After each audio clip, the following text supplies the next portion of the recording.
দ্বাদশ শ্রেণীর সুপ্রিয় শিক্ষার্থীবৃন্দ, তোমাদেরকে আবারও শুভকামনা জানিয়ে শুরু করছি আজকের অনলাইন ক্লাস। কেমন আছো তোমরা? আশা করছি যে যেখানে আছো ভালো আছো এবং সুস্থ আছো। তোমাদের সঙ্গে রয়েছি আমি নীলুফার ইয়াসমিন, প্রভাষক, ইতিহাস বিভাগ, ঢাকা কলেজ। আমাদের আজকের আলোচ্য বিষয় গত ক্লাসগুলোর ধারাবাহিকতাই আজকে পঞ্চম অধ্যায়ের দ্বিতীয় বিশ্বযুদ্ধের ঘটনা প্রবাহ আলোচনা করব। আমরা এর আগের ক্লাসগুলোতে দেখেছি যে দ্বিতীয় বিশ্বযুদ্ধ শুরুর পিছনে যে দুজনের গুরুত্বপূর্ণ ভূমিকা ছিল, সেই মুসোলিনি এবং হিটলার, তাদের কিভাবে জীবন শুরু, কিভাবে তারা রাজনীতিতে এলো, কিভাবে তারা রাষ্ট্রের প্রধান হলো এবং একনায়কতন্ত্র প্রতিষ্ঠিত করলো নিজ নিজ রাষ্ট্রে, এবং কিভাবে নিজেদের মধ্যে জোটবদ্ধ হয়ে একটি যুদ্ধের দিকে পৃথিবীকে ধাবিত করলো, সে বিষয়গুলো আমরা একে একে আলোচনা করেছি। এখন আমরা দেখতে পাচ্ছি যে এই পর্যায়ে এসে দুটি শিবিরে বিভক্ত হয়ে গেছে সারা বিশ্ব, বিশেষ করে ইউরোপ। তো একটা শিবিরে রয়েছে জার্মানি, ইটালি এবং জাপান। তার সাথে পরবর্তীতে আরও দু একটি দেশ যোগদান করেছিল, এবং অন্য শিবিরে রয়েছে মার্কিন যুক্তরাষ্ট্র, ফ্রান্স, ব্রিটেন সহ অন্যান্য দেশগুলি। তো রাশিয়া সহ কয়েকটি দেশ ছিল তখন। প্রাথমিক অবস্থায় এরকমই ছিল দুটি শিবির, কিন্তু যুদ্ধ চলাকালে অনেক দেশ বিভিন্নভাবে ব্রিটেনের সাথে চুক্তিবদ্ধ হয়ে এই দ্বিতীয় বিশ্বযুদ্ধে তারা অংশগ্রহণ করেছিল, এবং টোটাল 64টি দেশ এই যুদ্ধে অংশগ্রহণ করেছিল। তো এভাবেই দ্বিতীয় বিশ্বযুদ্ধ এই দুটি শিবির, অর্থাৎ প্রথম শিবির যেটি জার্মানি, ইটালি এবং জাপান, তারা যে চুক্তিবদ্ধ হয়েছিল, অক্ষশক্তি জোট গঠন করেছিল। এই অক্ষশক্তি জোট যখন হিটলার 1 সেপ্টেম্বর 1939 পোল্যান্ড আক্রমণ করলো, সেই আক্রমণের মধ্য দিয়েই শুরু হয়ে গেল দ্বিতীয় বিশ্বযুদ্ধ। এই দ্বিতীয় বিশ্বযুদ্ধ যখন প্রথমে তিনি 1 সেপ্টেম্বর তার নাৎসি বাহিনীকে সঙ্গে নিয়ে হিটলার পোল্যান্ড আক্রমণ করেন, এবং 13 সেপ্টেম্বর ব্রিটেন ও ফ্রান্স জার্মানির বিরুদ্ধে যুদ্ধ ঘোষণা করে। প্রথম যুদ্ধ ঘোষণা করেছিল জার্মানি পোল্যান্ডের বিরুদ্ধে। আমি আগে উল্লেখ করেছি মিত্রশক্তি জোট গঠনের কারণ কি ছিল। কারণ পোল্যান্ডের সাথে ফ্রান্স এবং ব্রিটেনের একটি চুক্তি ছিল। সেই চুক্তিতে বলা হয়েছিল কোনো দেশ যদি পোল্যান্ডকে আক্রমণ করে, তাহলে পোল্যান্ডকে যে দেশই আক্রমণ করুক না কেন, ব্রিটেন এবং ফ্রান্স পোল্যান্ডকে সহযোগিতা করবে, অর্থাৎ সেই দেশের বিরুদ্ধে যুদ্ধ ঘোষণা করবে। তো যখন হিটলার পোল্যান্ড আক্রমণ করলো, তখন স্বভাবতই ওই চুক্তি অনুযায়ী ফ্রান্স এবং ব্রিটেন 13 সেপ্টেম্বর এই জার্মানির বিরুদ্ধে যুদ্ধ ঘোষণা করে। 1 মাসের মধ্যে হিটলার পোল্যান্ড দখল করে, এবং পর্যায়ক্রমে 1 মাস যুদ্ধ করে হিটলার পোল্যান্ড পুরো দখল করে ফেলে, এবং পোল্যান্ড রাষ্ট্রটি ধ্বংস হয়ে যায়। এরপর ফ্রান্সের দিকে হিটলার দৃষ্টি দেন। এই যুদ্ধে অক্ষশক্তির প্রধান শক্তি ছিল নাৎসি জার্মানি, ফ্যাসিস্ট ইতালি ও জাপান। এর আগে আমি আগেই বলেছি এই 3 দেশ একটি জোটবদ্ধ হয়েছিল, এবং তারা অক্ষশক্তি চুক্তি নামে একটি চুক্তি সম্পন্ন করেছিল, এবং তারাই এই দ্বিতীয় বিশ্বযুদ্ধ শুরু করেছিল। এই যে যুদ্ধের প্রথম দিকে এই অক্ষশক্তির প্রতিপক্ষ ছিল ব্রিটেন এবং ফ্রান্স। পরে মার্কিন যুক্তরাষ্ট্র অন্যতম প্রধান হিসাবে 1941 খ্রিস্টাব্দে এই যুদ্ধে যোগদান করে মিত্রশক্তির পক্ষ হয়ে, অর্থাৎ ব্রিটেন ফ্রান্সের পক্ষ হয়ে মার্কিন যুক্তরাষ্ট্র 1941 খ্রিস্টাব্দে এই যুদ্ধে অংশগ্রহণ করে। 1941 খ্রিস্টাব্দে জার্মানি সোভিয়েত রাশিয়ার সাথে পূর্বের অনাক্রমণ চুক্তি অগ্রাহ্য করে রাশিয়া আক্রমণ করলে সোভিয়েত রাশিয়াও মিত্রশক্তির অন্তর্ভুক্ত হয়। অর্থাৎ ব্রিটেন ফ্রান্স আক্রমণ করে জার্মানি, পরবর্তীতে রাশিয়াও আক্রমণ করে। যদিও রাশিয়ার সাথে তাদের একটি চুক্তি ছিল, অনাক্রমণ চুক্তি, সেই চুক্তি উপেক্ষা করে হিটলার রাশিয়া আক্রমণ করে 1941 খ্রিস্টাব্দে। এই যুদ্ধটি মূলত স্থল, জল এবং বিমান, আকাশপথ সকল স্তরে সমানভাবে এই যুদ্ধটি পরিচালিত হয়েছিল এবং ইউরোপ, উত্তর আফ্রিকা এবং দূরপ্রাচ্যের রণাঙ্গনেও এই যুদ্ধ অনুষ্ঠিত হয়। অর্থাৎ ইউরোপ, আফ্রিকা, এশিয়া সব অঞ্চল জুড়েই এই যুদ্ধটি হয়েছিল। এছাড়া ভূমধ্যসাগর, আটলান্টিক মহাসাগর ও প্রশান্ত মহাসাগরের বহু নৌযুদ্ধ অনুষ্ঠিত হয়েছিল। অর্থাৎ আমরা দেখছি স্থলপথে, জলপথে এবং বিমানপথে সব পথেই যুদ্ধটি সংঘটিত হয়েছিল। 1939 খ্রিস্টাব্দের 1 সেপ্টেম্বর পোল্যান্ডের পশ্চিম সীমান্ত উত্তর ও দক্ষিণ দুদিক দিয়ে জার্মান বাহিনী সাঁড়াশি আক্রমণ চালায়। অর্থাৎ সকল দিক থেকে আসলে এই প্রথমে পশ্চিম সীমান্তের উত্তর দক্ষিণ দুই দিক থেকেই আক্রমণ চালায়। এছাড়াও জার্মান মোটর ও ট্যাঙ্ক বাহিত স্থলবাহিনী, দূরপাল্লার কামান ও বিমান বাহিনীর আক্রমণে পোল্যান্ড ছিল পুরাতন অস্ত্রে সজ্জিত। তো এই পুরাতন অস্ত্রে সজ্জিত পোল্যান্ড জার্মানির এই অনাকাঙ্ক্ষিত আক্রমণ এবং এভাবে চারপাশ থেকে ঘিরে ফেলা আক্রমণ প্রতিহত করার মতো ক্ষমতা এই পোল্যান্ডের তখন ছিল না। কিন্তু 17 সেপ্টেম্বর রাশিয়া পূর্ব পোল্যান্ড আক্রমণ করে। একদিকে পোল বাহিনী পিছু হটে যায় এই জার্মানির আক্রমণে, অন্যদিকে আবার রাশিয়াও পোল বাহিনীকে আক্রমণ করে।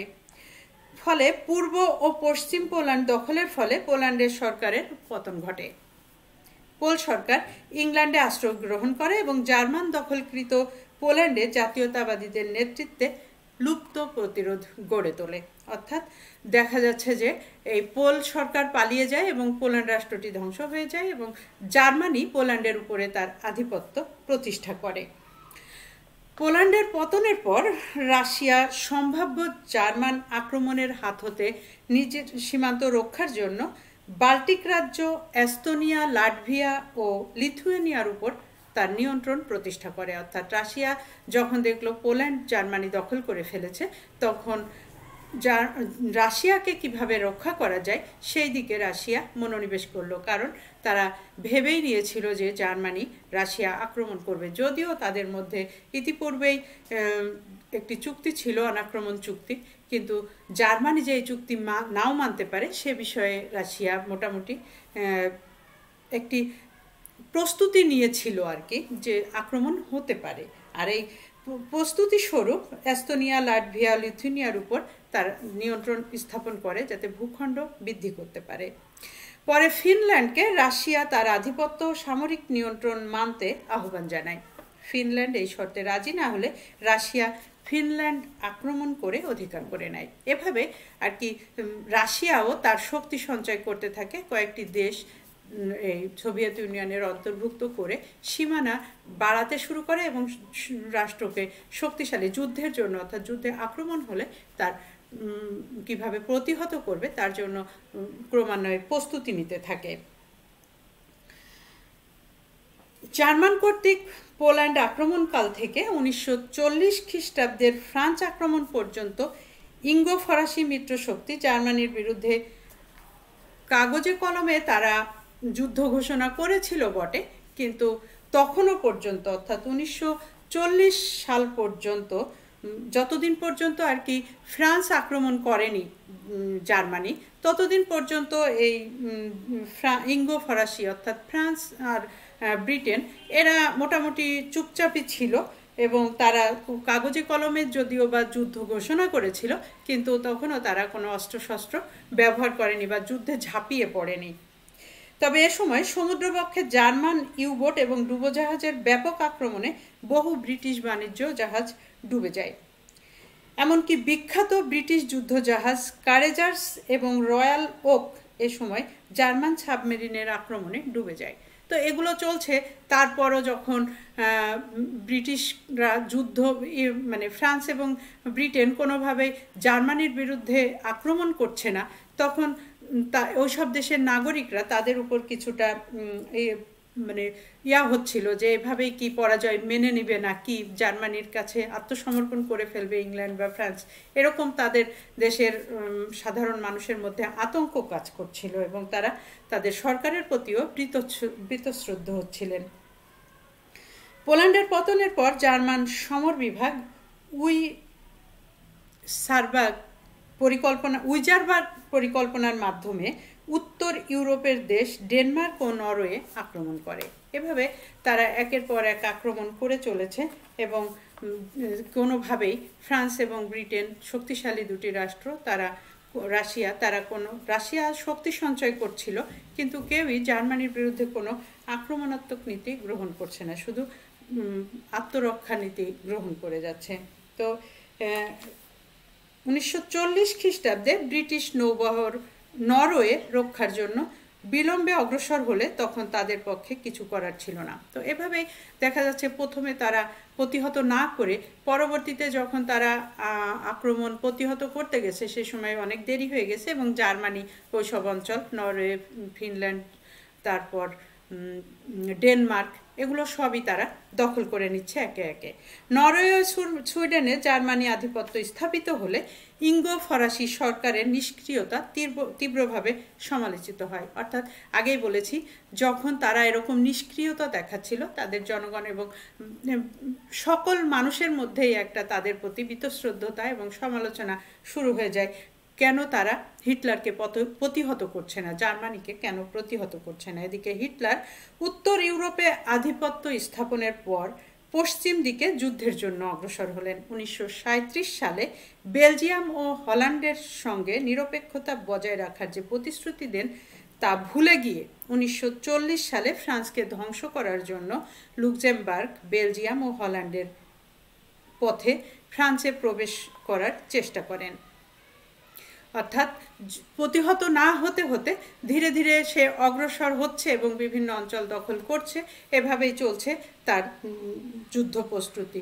যার সাথে যাই শর্ত ছিল, চুক্তি ছিল, উনি সবগুলোই ভেঙে একের পর এক দেশ আক্রমণ করছেন এবং জয়লাভও করছেন। সেরকম কঠোর কোনো প্রতিরোধের সম্মুখীন না হওয়ার কারণে হিটলার এবং তার নাৎসি বাহিনী একের পর এক অগ্রসর হচ্ছে। ফ্রাঙ্কো আত্মরক্ষার জন্য জার্মান সীমান্তে মাজিনো লাইন নামে এক দুর্ভেদ্য ব্যূহ তৈরি করেছিলেন। তবে ফ্রাঙ্কো বেলজিয়ামে কোনো ফরাসি ব্যূহ না থাকায় এ পথে ফ্রান্সে ঢোকা জার্মানির জন্য সহজ ছিল। অর্থাৎ এই ফ্রাঙ্কো বেলজিয়ামের এই পথ ধরেই জার্মানি ফ্রান্সে প্রবেশ করল। 1940 খ্রিস্টাব্দের 10 মে জার্মান বাহিনী একযোগে বেলজিয়াম, হল্যান্ড এবং লুক্সেমবার্গ আক্রমণ করে প্রথমে লুক্সেমবার্গ, পরে হল্যান্ড দখল করে। তীব্র প্রতিরোধের ফলে 28 মে বেলজিয়ামের পতন ঘটে। অর্থাৎ বেলজিয়াম জার্মানির অধিকারে চলে আসে এবং পরবর্তীতে এছাড়াও হল্যান্ড এবং লুক্সেমবার্গ এই সবগুলো রাষ্ট্রই চলে আসে জার্মানির দখলে। ফরাসি সেনাপতি ওয়েগা তীব্র প্রতিরোধ গড়ে তুললেও তীব্র প্রতিরোধের ফলে 28 মে বেলজিয়ামের পতন ঘটে। ব্রিটিশ ও বেলজিয়াম বাহিনীকে পরাজিত করে জার্মান বাহিনী ফ্রান্স আক্রমণ করে। অর্থাৎ বেলজিয়াম এবং ব্রিটিশ বাহিনী যখন পরাজিত হয়ে গেল, এইবার জার্মানি ফ্রান্স আক্রমণ করলো। ফরাসি সেনাপতি ওয়েগা তীব্র প্রতিরোধ গড়ে তুললেও জার্মান বাহিনীকে প্রতিরোধ করা সম্ভব হয়নি। মিত্রবাহিনীর সেনাপতিরা বিপদ বুঝে এবং ফ্রান্সে তার বাধা দানের লাভ হবে না ভেবে পিছু হটতে বাধ্য হয়। অর্থাৎ কৌশলে ইঙ্গো ফরাসি ও বেলজিয়াম প্রায় 3,30,000 সৈন্য ইংলিশ চ্যানেল পার করে ইংল্যান্ডে সরিয়ে নেয়। 4 জুন 1940 সালে তারা এভাবে ইংলিশ চ্যানেল পার করে 3,30,000 সৈন্যকে, ব্রিটিশ এবং ফরাসি বাহিনীকে তারা ওখান থেকে সরিয়ে নেয়। ফ্রান্সের পতন আসন্ন দেখে ইতালি মিত্রশক্তির বিরুদ্ধে যুদ্ধ ঘোষণা করলে জার্মান বাহিনীর হাত আরও শক্তিশালী হয়। অর্থাৎ জার্মানি যখন এভাবে তীব্রভাবে বিভিন্ন একের পর এক দেশ জয়লাভ করে ফ্রান্সের মধ্যে প্রবেশ করেছে, সেই সময় ইতালিও মিত্রশক্তির বিরুদ্ধে যুদ্ধ ঘোষণা করলো এবং তারা ফলে জার্মান বাহিনী আরও শক্তিশালী হয়ে উঠল এবং তখনও পর্যন্ত আমেরিকা যুদ্ধে অংশগ্রহণ করেনি। ফলে জার্মানি 6 সপ্তাহের মধ্যে হল্যান্ড, বেলজিয়াম এবং ফ্রান্স বিজয় সম্পন্ন করে। অর্থাৎ জার্মানির দখলে চলে এসেছে হল্যান্ড, বেলজিয়াম এবং ফ্রান্স, এই দেশগুলি। ফ্রান্স জয়ের পর 1940 খ্রিস্টাব্দের 21 জুন হিটলারের নির্দেশে প্রথম বিশ্বযুদ্ধের সময় যে রেলগাড়ির কামরায় জার্মান প্রতিনিধি আত্মসমর্পণের বাধ্য করা হয়েছিল, সেই রেলগাড়ির কামরাটি এনে ফরাসি প্রতিনিধিদের জার্মান বাহিনীর নিকট আত্মসমর্পণ করতে বাধ্য করা হয়। অর্থাৎ হিটলার প্রথম ফ্রান্সের উপরে তার এতই প্রথম বিশ্বযুদ্ধের পর থেকেই এত ক্ষোভ ছিল যে এই ফ্রান্স যখন পরাজিত হলো হিটলারের কাছে, তখন হিটলারের নির্দেশে প্রথম বিশ্বযুদ্ধের সময় যেই রেলগাড়ির কামরায় জার্মান প্রতিনিধিরা আত্মসমর্পণ করতে বাধ্য হয়েছিল, সেই কামরাতে ফরাসি প্রতিনিধিদের জার্মান বাহিনীর নিকট আত্মসমর্পণ করতে বাধ্য করলেন। অর্থাৎ হিটলারের একটা মনের প্রথম বিশ্বযুদ্ধের পরাজয়ের একটা ক্ষোভ তিনি এখানে প্রকাশ করলেন এবং এই ক্ষোভের প্রতিশোধ নিতে তিনি সক্ষম হলেন। এরপর জার্মানের টার্গেট হয় ব্রিটেন। অর্থাৎ ফ্রান্স, বেলজিয়াম এবং হল্যান্ড দখলের পর এবং মনের কিছু ক্ষোভ প্রকাশের পর হিটলার অগ্রসর হলেন ব্রিটেনের দিকে। সেই সময় ব্রিটেনে, যেহেতু ব্রিটেন খুব জোরালোভাবে এই জার্মানিকে প্রতিহত করেনি এবং ব্রিটেন সরকারের প্রতি এই কারণে ব্রিটেনের জনগণ বীতশ্রদ্ধ ছিল এবং এই কারণেই জনসাধারণের চাপে চেম্বারলিন পদত্যাগ করেন এবং তার স্থলে উইনস্টন চার্চিল এই ব্রিটেনের প্রধানমন্ত্রী নির্বাচিত হন। তো এই উইনস্টন চার্চিল তিনি দায়িত্বভার গ্রহণ করে সম্ভাব্য জার্মান আক্রমণের বিরুদ্ধে ব্যবস্থা গ্রহণ করতে শুরু করলেন। অর্থাৎ তিনি যখন ক্ষমতায় আসলেন তখন তিনি বুঝতেই পেরেছিলেন যে যেহেতু ফ্রান্স পর্যন্ত পরাজিত হয়ে গেছে, এরপরে জার্মানি অবশ্যই ব্রিটেন আক্রমণ করবে এবং তিনি ক্ষমতা গ্রহণের পর থেকেই এটার প্রস্তুতি নিতে শুরু করেন এবং তিনি সমুদ্র উপকূলের বেসামরিক লোকজনকে সরিয়ে নেন, বাধ্যতামূলক সামরিক বৃত্তি চালু করে 40 লক্ষ মানুষকে যুদ্ধের জন্য প্রস্তুত করেন। ব্রিটিশ বিমান বাহিনীর 2375টি জার্মান বিমান বিধ্বংস করে।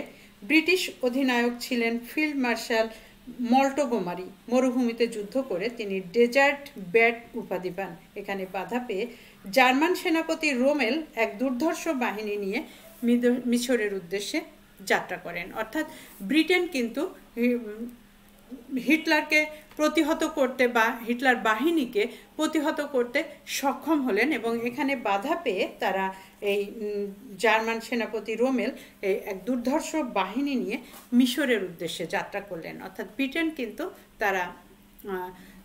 তাদের অধিকারে আনতে সক্ষম হয়নি, তারা ওখান থেকে পিছু হটে যান। কারণ এই চার্চিল তিনি যে 40 লক্ষ সৈন্যবাহিনী গঠন করেছিলেন এবং উপকূলে যে প্রস্তুতি নিয়েছিলেন, তার ফলে বাধা পেয়ে জার্মান বাহিনী পিছু হটতে বাধ্য হয়। সোমের যুদ্ধে ফ্রান্স সম্পূর্ণ বিধ্বস্ত হলে জার্মানির সাথে যুদ্ধবিরতি চুক্তি স্বাক্ষর করে। সুযোগ বুঝে ইতালি ও ফ্রান্স আক্রমণ করে, ফলে ফ্রান্স ইতালির সাথেও যুদ্ধবিরতি চুক্তি স্বাক্ষর করে। অর্থাৎ ফ্রান্স কিন্তু ইতালি এবং জার্মানি উভয়ের কাছেই পরাজিত হলো এবং তারা জার্মানি এবং ইতালির সাথে যুদ্ধবিরতি চুক্তি স্বাক্ষর করলো।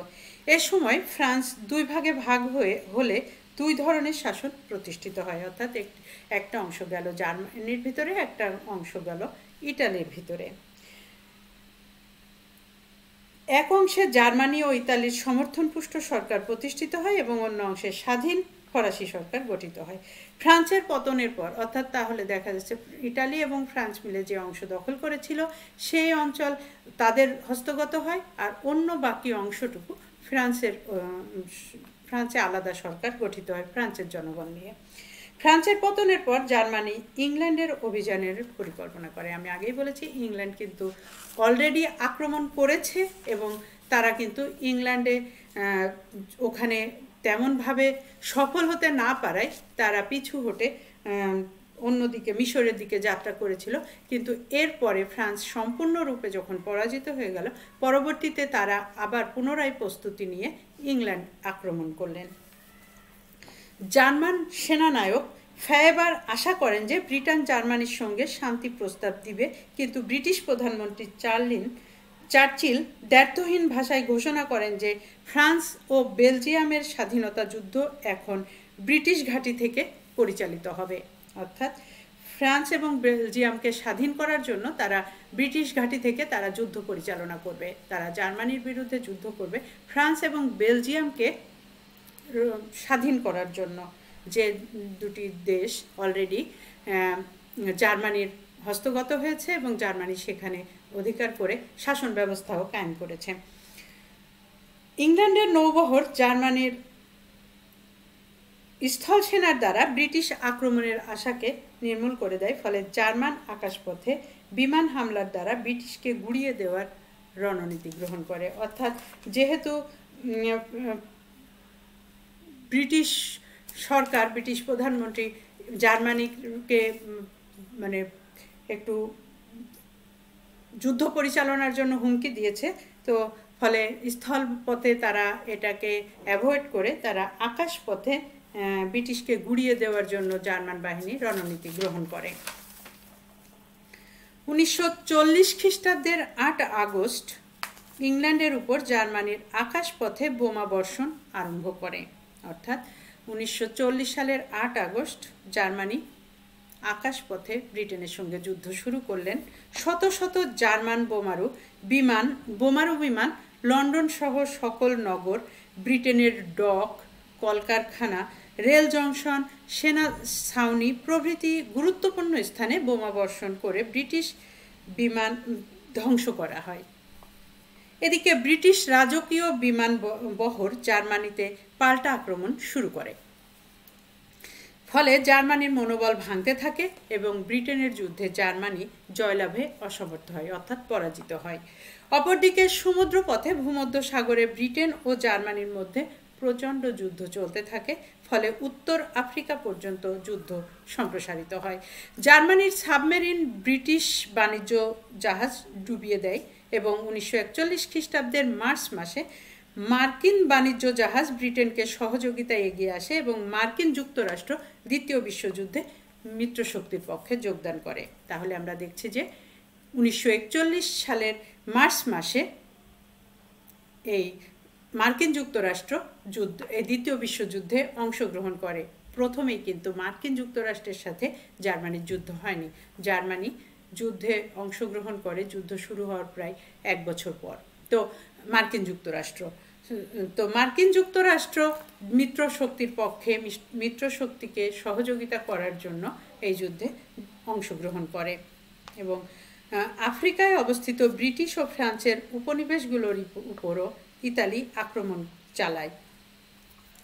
একদিকে জার্মানি আক্রমণ চালাচ্ছে বিভিন্ন নিজেদের মতো করে বিভিন্ন অঞ্চল থেকে, অন্যদিকে ব্রিটেন এবং মার্কিন যুক্তরাষ্ট্র তাদের, যেহেতু ফ্রান্স এবং বেলজিয়াম হল্যান্ডেরা অলরেডি পরাজিত হয়ে গেছে, এখন এদেরকে স্বাধীনতা এনে দেওয়া এবং এই ইতালি অক্ষশক্তিকে তারা পরাজিত করার জন্য মার্কিন যুক্তরাষ্ট্র এবং ব্রিটিশ বাহিনী যুদ্ধ শুরু করলো এবং তারা প্রতিহত করতে শুরু করলো একে একে। উত্তর আফ্রিকা থেকে ব্রিটেনকে উৎখাতের চেষ্টা চালায় ইতালি, কিন্তু বেনগাজির যুদ্ধে 1,40,000 ইতালি সেনা ও প্রধান সেনাপতি মার্শাল গ্রাচিয়ান ব্রিটেনের হাতে বন্দী হন। এদিকে আফ্রিকার যুদ্ধে ইতালি সম্পূর্ণভাবে পরাজিত হওয়ার উপক্রম হয়। এই অবস্থায় জার্মানি সমর বিশারদ রোমেলাকে আফ্রিকায় পাঠানো হয়।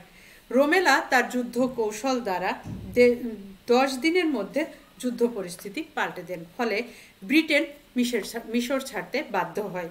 অর্থাৎ এই অঞ্চলেও জার্মানির সৈন্যবাহিনী ব্রিটেনকে পরাজিত করে এবং ব্রিটেন মিশর ছাড়তে বাধ্য হয়। অপরদিকে ইঙ্গো মার্কিন বাহিনীর পাল্টা আক্রমণের ফলে অক্ষশক্তি উত্তর আফ্রিকা ছাড়তে বাধ্য হয়। অর্থাৎ যুদ্ধ চলছে সমানে সমানে, কোথাও জার্মানি জয়লাভ করছে, মিত্রবাহিনী পরাজিত হচ্ছে, কোথাও জার্মানি পরাজিত হয়ে পিছু হচ্ছে, মিত্রবাহিনী জয়লাভ করছে, এভাবে যুদ্ধ চলছে। এদিকে 1941 খ্রিস্টাব্দের 26 এপ্রিল জার্মান বাহিনী গ্রিসের রাজধানী এথেন্স দখল করে, ফলে সমগ্র বলকান অঞ্চল জার্মানির দখলে চলে আসে। যুদ্ধ সমানে সমানে চলছে। ঠিক এই সময়ে 1941 খ্রিস্টাব্দে জার্মান কর্তৃক রাশিয়া আক্রমণ দ্বিতীয় বিশ্বযুদ্ধের সর্বাধিক উল্লেখযোগ্য ঘটনা। এই পর্যন্ত যুদ্ধ চলছিল সমানে সমানে, কোথাও কোথাও এমনও দেখা যায় যে আসলে মিত্রবাহিনীর চেয়ে কিন্তু জার্মান বাহিনী এগিয়ে ছিল তাদের সৈন্য দক্ষতা এবং যুদ্ধে জয়লাভের দিক থেকে। এখন পর্যন্ত দেখা যাচ্ছে যে জার্মানি অনেক দূর এগিয়ে, ব্রিটেনও কিছু কিছু মানে মিত্রবাহিনীও কিছু কিছু জায়গায় জয়লাভ করলেও জার্মানি আসলে তখন পর্যন্ত এগিয়ে ছিল যুদ্ধের বিজয়ের দিক থেকে, এবং বিশ্ববাসী তখন ভেবেই নিয়েছিল জার্মানি আসলে জয়লাভ করবে। কিন্তু এই 41 খ্রিস্টাব্দে জার্মানি যখন রাশিয়া আক্রমণ করলো, তারপর থেকেই যুদ্ধের পটভূমি পরিবর্তন হতে শুরু করলো। 1939 খ্রিস্টাব্দের 23 আগস্ট স্বাক্ষরিত মস্কো বার্লিন অনাক্রমণ চুক্তি ভঙ্গ করে 1941 খ্রিস্টাব্দের 22 জুন হিটলার সোভিয়েত ইউনিয়ন আক্রমণ করে। আমি আগেই বলেছি তাদের মধ্যে ইতিপূর্বে 1939 খ্রিস্টাব্দে একটি চুক্তি স্বাক্ষরিত হয়েছিল এই জার্মানি এবং রাশিয়ার মধ্যে, অনাক্রমণ চুক্তি, অর্থাৎ একে অপরকে কখনো তারা আক্রমণ করবে না। কিন্তু সেই চুক্তি ভঙ্গ করে হিটলার 1941 খ্রিস্টাব্দের 22 জুন সোভিয়েত ইউনিয়ন আক্রমণ করলেন। এই আক্রমণের যুক্তি হিসাবে হিটলার বলেন, আমি যদি রাশিয়া আক্রমণ না করি তাহলে রাশিয়া আমাদেরকে আক্রমণ করবে, তাই আক্রান্ত হওয়ার চেয়ে আক্রমণ করাই শ্রেয় বলে মনে হয়েছে, আর এই জন্যই তিনি রাশিয়া আক্রমণ করেছেন। রাশিয়া ও ব্রিটেনের মধ্যে চুক্তি স্বাক্ষরিত হয়। এই চুক্তির শর্তানুযায়ী রাশিয়া ও ব্রিটেন যুগ্মভাবে জার্মানির বিরুদ্ধে যুদ্ধ করার স্থির হয়। অর্থাৎ রাশিয়া যখন জার্মানি যখন রাশিয়া আক্রমণ করলো, তখন রাশিয়ার প্রতিপক্ষ ইতালিয়া, রোমানিয়া, চেকোস্লোভাকিয়া, হাঙ্গেরি ও ফিনল্যান্ড জার্মানির সাথে যোগ দিল। রাশিয়ার যারা প্রতিপক্ষ ছিল তারা যোগ দিল জার্মানির সাথে, কাজে জার্মানি আরও শক্তিশালী হয়ে উঠল। অন্যদিকে ব্রিটেনের সাথে আবার রাশিয়া একটি চুক্তিতে আবদ্ধ হলো এবং রাশিয়াকে রক্ষার জন্য ব্রিটেন এই যুদ্ধে সহযোগিতা শুরু করলো। 17 জুলাই 1941 খ্রিস্টাব্দে জার্মান সেনাপতি পাউলাস রুশ অধিকৃত পোল্যান্ড দখল করে কার্জন লাইন ভেঙে স্নেলেনক শহর দখল করেন। 5 মাস যুদ্ধ করে জার্মান বাহিনী রাশিয়ার 6,14,000 বর্গমাইল স্থান অধিকার করে। অতঃপর সেনাপতি পাউলাস খুব দ্রুত গতিতে মস্কোতে পৌঁছে যান। আইজেনহাওয়ারের নেতৃত্বে রুশ বাহিনীও প্রবল প্রতিরোধ গড়ে তোলে এবং নেপোলিয়নের উপরে নেপোলিয়নের সময়কালের মতো পোড়া মাটি নীতি গ্রহণ করে পিছু হটে পরবর্তীতে যুদ্ধের জন্য তৈরি হয়।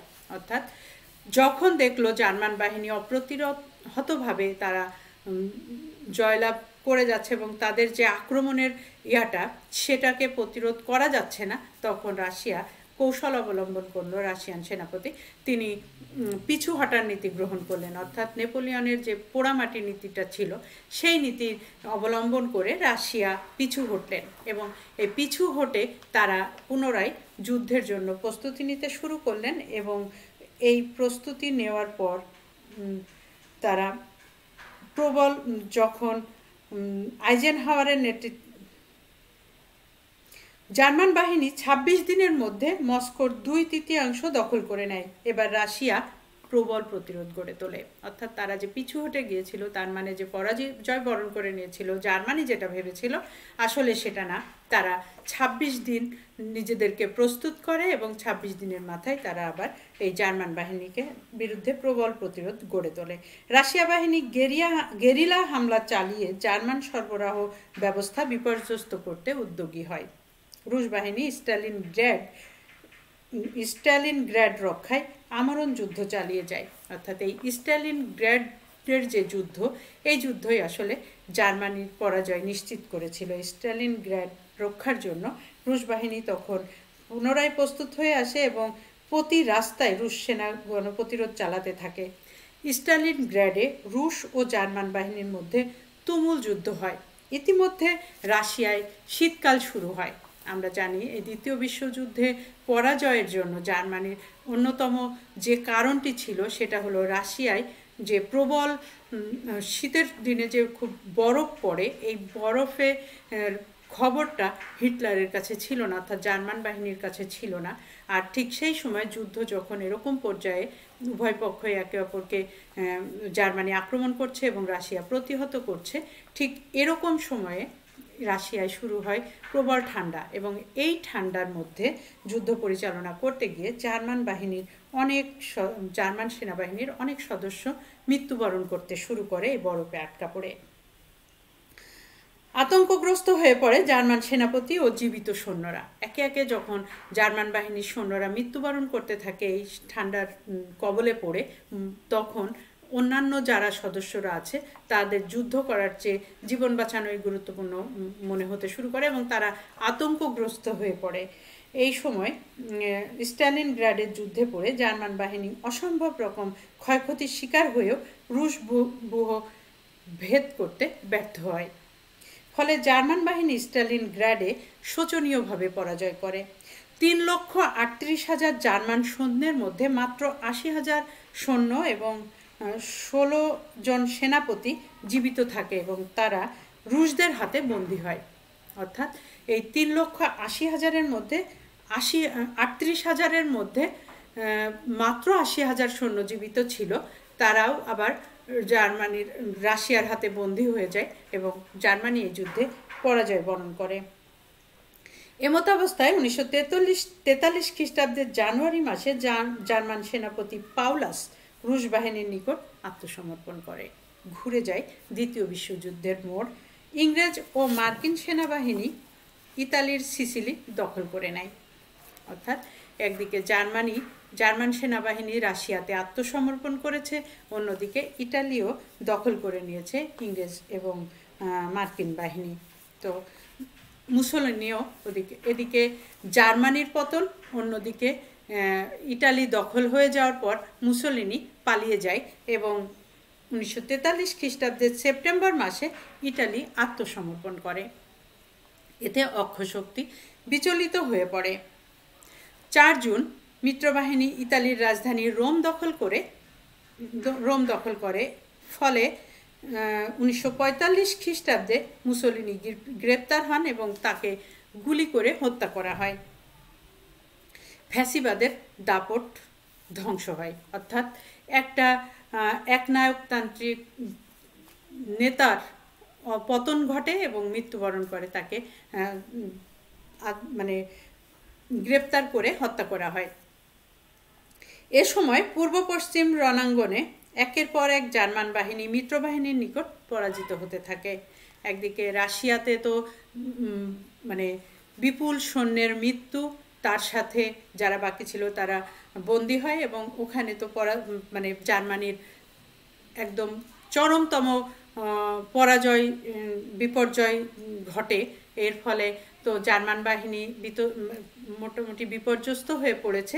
এরপর থেকেই একে একে বিভিন্ন যেসব অঞ্চল দখল করেছিল জার্মান বাহিনী, প্রত্যেকটি অঞ্চলে তাদের পরাজয়ের খবর আসতে থাকে। দ্রুত হিটলারের ক্ষমতা সংকুচিত হয়ে আসতে থাকে। তো এই ২১শে এপ্রিল ১৯৪৫ রুশ সেনারা বার্লিন শহরে প্রবেশ করে। ৩০ এপ্রিল হিটলার ৫০ ফুট গভীর ভূগর্ভে ব্যাংকারে বান্ধবী ইভা ব্রাউন সহ আত্মহত্যা করেন। 1945 খ্রিস্টাব্দের 2 মে শেষ রাতে জার্মান প্রতিনিধিবর্গ মিত্রপক্ষের প্রধান সেনাপতি আইজেনহাওয়ারের নিকট আনুষ্ঠানিকভাবে আত্মসমর্পণ করেন। এভাবেই জার্মানির পতন ঘটে এবং যদিও দ্বিতীয় বিশ্বযুদ্ধ এখানেই অবসান ঘটেনি, কারণ আরেকটি পরাশক্তি, আরেকটি শক্তিশালী রাষ্ট্র জাপান, অক্ষশক্তির অন্যতম শক্তিশালী রাষ্ট্র জাপান তখনও যুদ্ধ চালিয়ে যাচ্ছিল। একদিকে হিটলার এবং অন্যদিকে মুসোলিনি একে একে একজন আত্মহত্যা করলেন এবং অন্যজনকে হত্যা করা হলো। এভাবে দ্বিতীয় বিশ্বযুদ্ধের পর পরিবর্তিত হয়ে গেল ইউরোপে, মোটামুটি মিত্রপক্ষের দখলে চলে আসলো ইউরোপ, কিন্তু দ্বিতীয় বিশ্বযুদ্ধ কিন্তু শেষ হলো না। জাপান তখনও যুদ্ধ চালিয়ে যাচ্ছিল। 1921 খ্রিস্টাব্দে ওয়াশিংটন বৈঠকে মার্কিন যুক্তরাষ্ট্রে বিভিন্ন চুক্তির মাধ্যমে জাপানের সাম্রাজ্যবাদ নীতিকে ছেঁটে ফেলা, পঞ্চশক্তি চুক্তি দ্বারা জাপানের নৌশক্তিকে সীমাবদ্ধ করা, জাপানের ইঙ্গো জাপান মিত্রতা চুক্তি বাতিল করে মিত্রহীন করা হয়।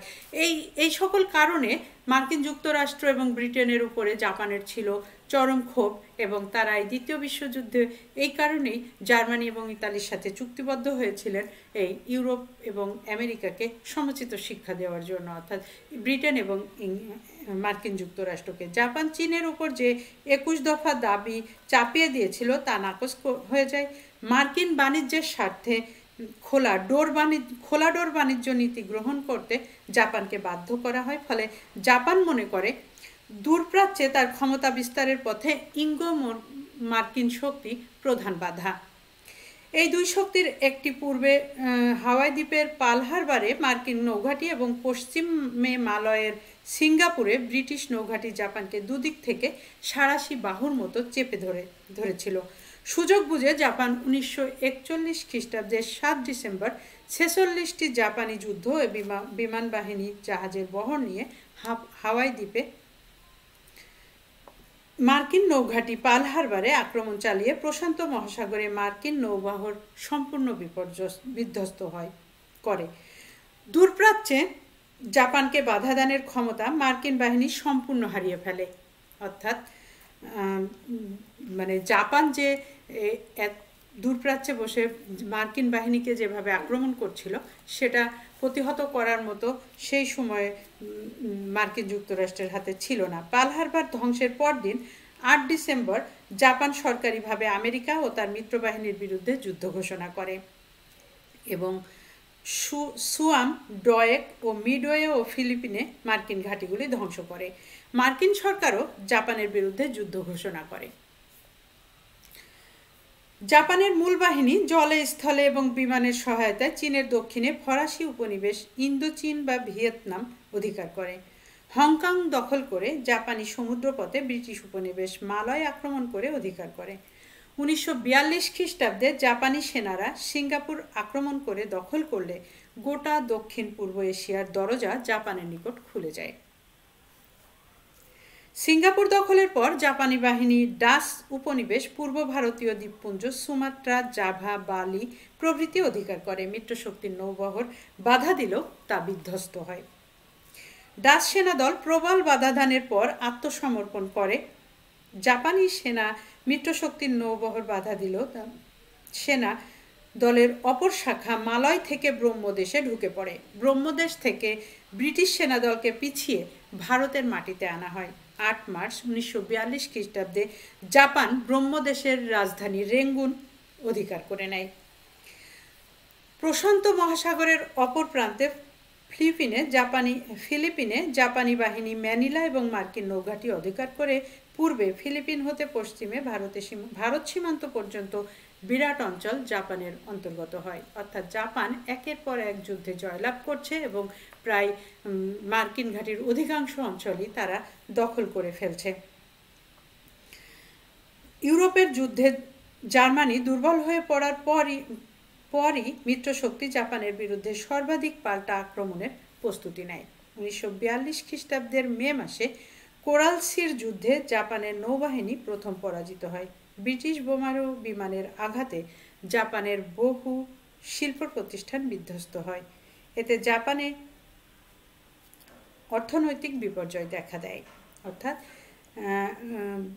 কোরাল সির যুদ্ধে জাপানের নৌবাহিনী যখন পরাজিত হলো তখন জাপানের কিছুটা ক্ষয়ক্ষতি শুরু হয় 1943 খ্রিস্টাব্দের জুলাই মাসে রক্তাক্ত যুদ্ধে মার্কিন নৌসেনা সলোমন দ্বীপপুঞ্জ ও গিলবার্ট দ্বীপপুঞ্জ অধিকার করে 1944 খ্রিস্টাব্দে জাপানকে পূর্ব ও পশ্চিম দুদিক থেকে আক্রমণের ব্যবস্থা করা হয় 1944 খ্রিস্টাব্দে দীর্ঘ 20 দিন যুদ্ধের পর গুয়াম দ্বীপ মার্কিন সেনাদের অধিকারে আসে ওই বছর আমেরিকা ফিলিপিন দখল করে অর্থাৎ একে একে জাপানও মার্কিন বাহিনীর নিকট আবার পরাজিত হতে শুরু করে অতঃপর মিত্রশক্তি জাপানের মূল ভূখণ্ডের উপর আক্রমণ চালায় অর্থাৎ এই অঞ্চলগুলো দখল করা হয়ে গেলে জাপানের মূল ভূখণ্ডে মিত্রশক্তি আক্রমণ চালায় মিত্রশক্তি ওকিনা দখল করে জাপানের শহরগুলোতে বিমান হামলা চালায় 1400 জাহাজের মাধ্যমে 1 লক্ষ মার্কিন সৈন্য ওকিনা দ্বীপে নেমে পড়ে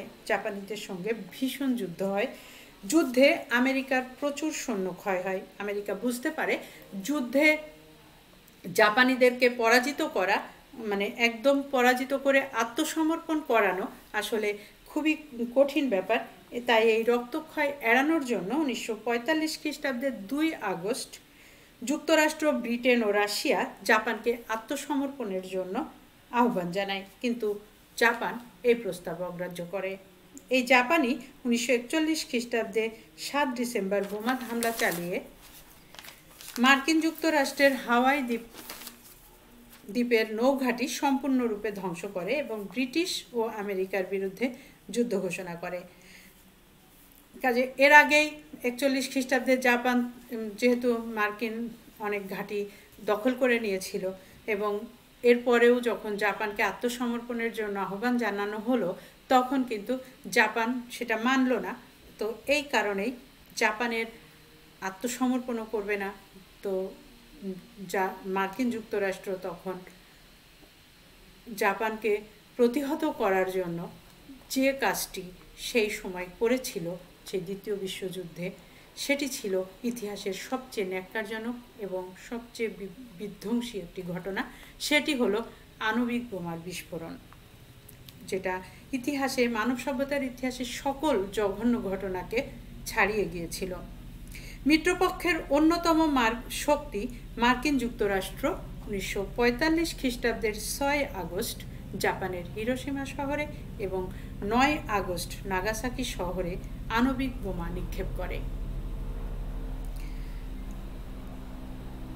শক্তিশালী আণবিক বোমার প্রচণ্ড বিস্ফোরণে এই শহর দুটি সম্পূর্ণ ধ্বংসস্তূপে পরিণত হয় জাপান এই বিভীষিকা থেকে বাঁচতে বিনা শর্তে আত্মসমর্পণ করে 2 সেপ্টেম্বর 1945 খ্রিস্টাব্দে আর জাপানের আত্মসমর্পণের মধ্য দিয়েই শেষ হয় দ্বিতীয় বিশ্বযুদ্ধ তাহলে আমরা দেখছি 1945 সালের 2 সেপ্টেম্বর জাপানের আত্মসমর্পণের মধ্য দিয়ে শেষ হয় দ্বিতীয় বিশ্বযুদ্ধ আর এই 1939 থেকে 1945 এই দীর্ঘ সময়ে যুদ্ধটা চলেছিল 6 বছর এই দীর্ঘ সময়ে প্রচুর মানুষের মৃত্যু প্রচুর ক্ষয়ক্ষতি প্রচুর ধ্বংস আর সর্বোপরি আমরা জানি জাপানের হিরোশিমা এবং নাগাসাকিতে যে দুটি বোমা হামলা হয়েছিল লিটল বয় ও ফ্যাটম্যান নামে এই দুটি আণবিক বোমার আঘাতে আমেরিকার জাপানের এই দুটি শহর